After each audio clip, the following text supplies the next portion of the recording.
This is the Ohio Adult Allies Podcast. Welcome.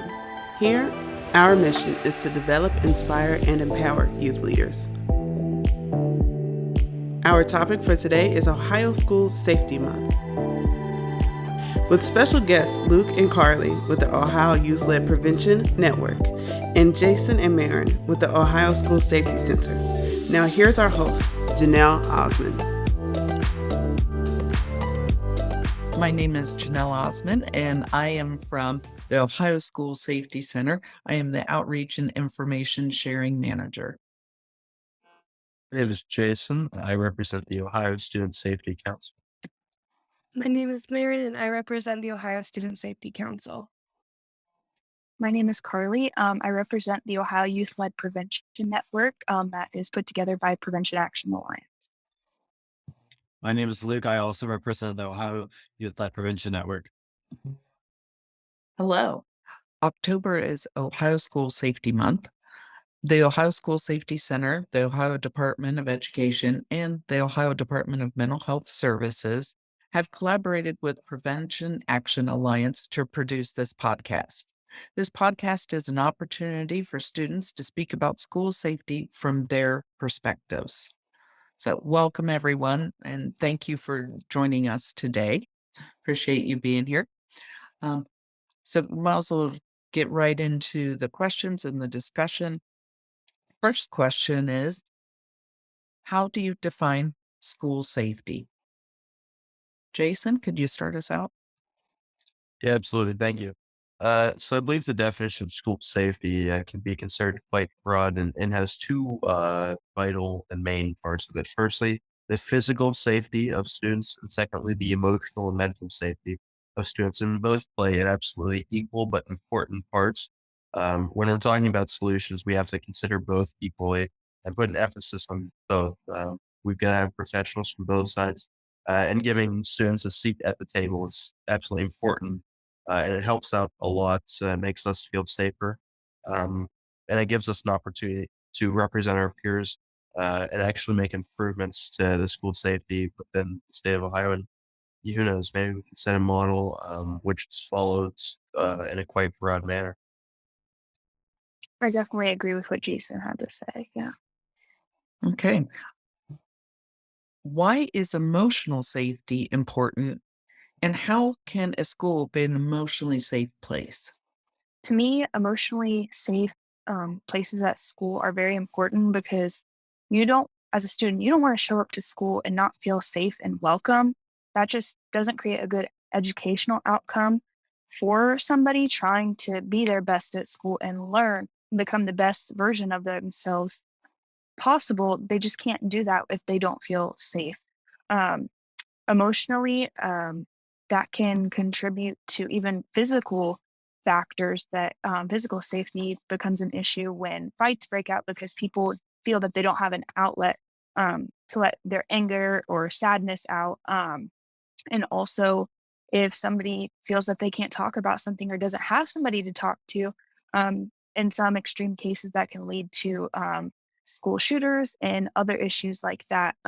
Ways that we can prevent things like this from happening, making sure kids at school know what their resources are, where to get to those resources, for them to know that there are plenty of groups that they can find their own place in, feeling welcome in all sorts of areas, in the classroom, in clubs, outside of the classroom, just everything. We just want everybody to feel safe, mentally and physically. It's just, they all go hand in hand together. One adds to the other. And yeah. I think schools can be sometimes like the only place where students can feel safe.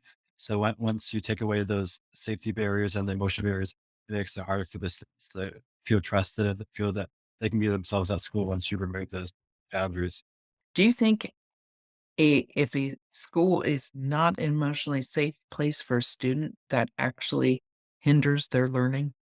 I definitely think it hinders their learning because they're focusing on so many other things, maybe at school or at home, that are affecting their learning. So they won't be able to focus and become the best student possible if they're thinking about other things at the same time. I completely agree. And there's no way to eliminate every thought that can go through a student's head. There's a lot of things that are happening within their homes or even within the school. But what we can do is, and what we should be actively taking part in the conversation doing, is making, uh, as Harley said here, making schools a place where students can feel emotionally safe, both physically and emotionally.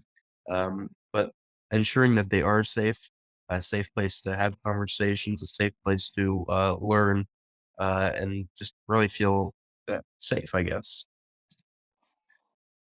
What can schools do to make it safer, emotionally safer?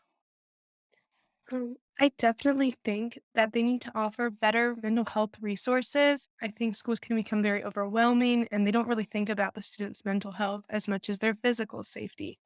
But I think it's so important, especially to keep kids from burning out or for becoming isolated, that we offer a way that they can speak up about their issues and just, connect with their peers better on that. And to add on to what Lauren was saying, I feel that the only really resources that my school personally offers is like hotlines. Um, and I just feel like a lot of students, especially me, if I have something going on, I want to be able to connect with somebody face to face. So I know that they're listening to me and I can get a good understanding of how they're feeling about what I'm talking about. I think that's a super important thing, especially with COVID. You finally figure out like how important a physical connection is with somebody and actually being able to communicate face to face. Mm. I think that adds a lot to help with somebody that's going through struggles and things at school, whether it be at home or school, somebody to talk to that they know is actually listening and not just somebody that's doing this just to do it. Great. Thank you. Thank you, guys. Um, okay, so we've discussed emotional safety. What do you think would help students and staff feel physically safe? I think a big part of physical safety, when you think about it, is making sure that students feel safe enough in their environment and like having the efforts and the plans in place if an active shooter were to happen, or if like a crisis were to happen in that school, and so students can know exactly what to do. I know recently, just last week, one of our local schools had a scare with a school threat being sent out, and that school was put under lockdown. So the next day, my school, that following morning, had a lockdown drill and like an active shooter drill to go through like what would happen in an event something happened. So that gives like the peace of mind to students. I also think another thing recently passed in the Ohio House was House Bill 99, which arms teachers in the classroom.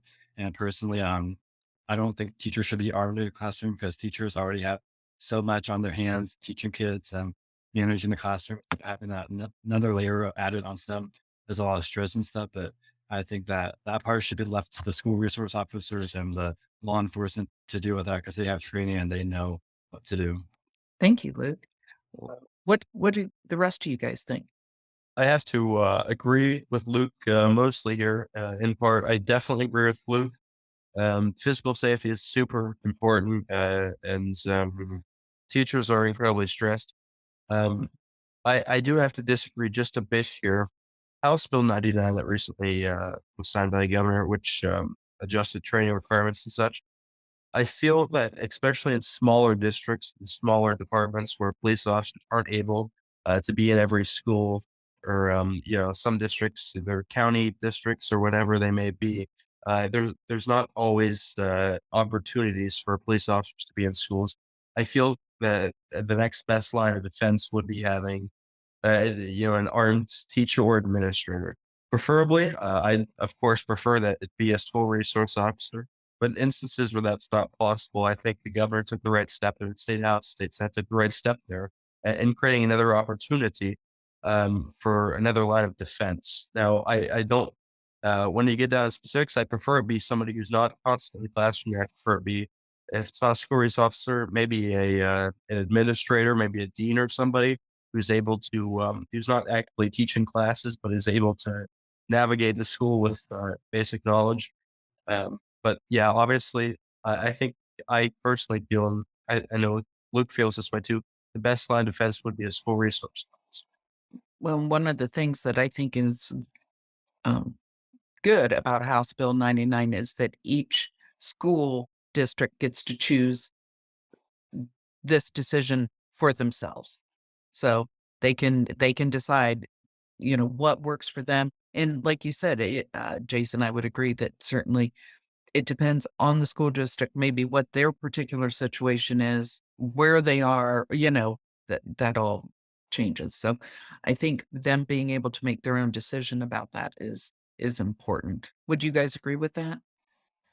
Yeah, going off of like another line of defense, like Jason was talking about, I think there's a lot of other things that schools can physically be doing right now.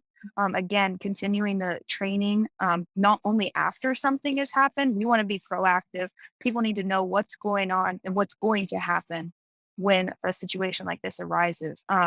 Another line of defense would be making sure doors are locked. I know doors can be unlocked, things can be um, left open, and those aren't always on purpose, but we definitely need to keep those things to a minimum. Another thing is if there is an intruder, night lock. We have those at my school, and I think an issue is some schools aren't completely updated. So those sort of barriers aren't always available to all schools, and I think that's something that definitely needs to be added to every school is updated doors and putting in that night lock. That would just be another line. Nobody can get in or out. It's just a whole other great safety option for schools. I was going to ask you to define what a night lock is. So basically, there's a metal plate on the side of the inside of the door, and then there's another metal plate on the bottom onto the floor. And there's a hole into the ground too. And there's a little piece of metal that almost looks like a T. And when you close the door, the teacher, whoever, a student, they would be putting it down into the ground, but also the flat edge would go into the door. So there's no way to get it out because it's magnetically stuck inside. I agree with Carly, what she was saying about locking the doors and stuff. I know for me personally, my school, there was only one entrance students to go through, and you have to sign out. And there was like a whole like software they use, and like the visitors go through one entrance, so the separate entrances, so there's no contact from the students and the visitors, and so they get like picked up and stuff. Awesome. Thank you, guys. How would you like to be involved in your school regarding school safety? So I want to be like when it comes to being involved in my school about safety, I definitely want to continue doing things like this, being the student who gets to advocate for others who might not be willing to or might not feel comfortable with it. I feel like this discussion with students being involved in like talking about school safety has really just begun. And I think there's so much more we can do with it. And to be part of that is very important. I think it's just about being vocal about all these issues because you can get on a council and say things, but if you are not in school, if you don't experience everything on a day to day basis, you won't know what to say. You won't really understand the issues we face. Adding on to what Lauren just said, I think it is really important to have these sort of councils, and this is just a first step. We should have been having these conversations a long time ago. These conversations have been going on, but I feel that they've been only happening between adults and administrators. And I think you need to go straight to the source, ask the students how they feel, what they think will better their school safety, their mental safety. It's just going to the source. That's the best way to solve most problems is just going straight to it to figure it out. So I think these sort of conversations are great, and they really need to be continued. Do you think that administrators should have more communication with students about what they're doing in regards to emotional and physical safety? I think they should 100% be talking with students more. It's going to affect us more than it will anyone else. So we should be involved in those conversations. Yeah, I completely agree. There's in many schools across the state and across the nation, really, there's a disconnect between the student body and administrators. Really, and it makes schools less safe than they could be. So bridging that gap is extremely important, and having direct lines of communication and being communicative is absolutely critical to securing schools for the better. What ideas do you think that are there any other ideas that we can actually give to schools that you guys have thought of that we have not discussed? whether it be physical, emotional, is there something that you would like to see concrete happen that you have not seen? I think for me, my school, going back to the emotional side with mental health and stuff, my school most schools have things called Hope Squad, and that's like a peer-to-peer where if a student's in a mental crisis or emotional crisis, there's a select list of kids that get nominated by their peers. They can go to them and like, they're supposed to like help them and stuff, but most of that stuff, it's like, most students don't know what to do with that information. If somebody tells them something that's like that heavy and stuff. So I think that Hope Squad should be more like geared towards the teachers and stuff. So like the teachers are aware about the situation as well, so they can provide best supports. Because I think teachers, if you educate them and train them, they can provide more supports than a student would be able to. Is there anything else that you guys would like to say before we wrap up the podcast? This is your time to be heard. Yeah, I have just a few things. So, going back to the definition quickly here, physical and emotional safety, those are, once again, two huge and important, equally important parts of school safety. And there's still plenty that can and should be done. I'm very thankful for the Ohio School Safety Center, the Governor DeWine, and everybody who's taken parts, Janelle, you, and everybody who's doing their part to give students a seat at the table. I have to thank three other students who are here on this podcast with me today, because we're leading a charge to change schools in Ohio for the future and make them better. And I have to agree with it should have been done a long time ago, but it's good that we're starting this now and moving it forward at such a quick pace, because each day schools, there's some instance somewhere in the nation where schools become less safe. So I think as long as we continue working, as long as students continue to get a seat at the table and play an active role in school safety, I think this is going to turn out, this experiment's going to turn out in an overly positive manner for both schools and students. Thank you, Jason. I don't think I could have said it better. Absolutely. And I thank you all for being here. It's great to have you. I appreciate you giving up your free time to do this and to help, as you said, lead this charge. So I appreciate it, and have a good evening. Thank you to our special guests. For more information about their organizations, feel free to use the information on screen or below in the description. Thank you to our listeners. This has been the Ohio Adult Allies Podcast. For more episodes, you can find us on Spotify, iTunes, Google Play, YouTube, and more. You can also find our episodes and more information about us on our website, OhioAdultAllies.com.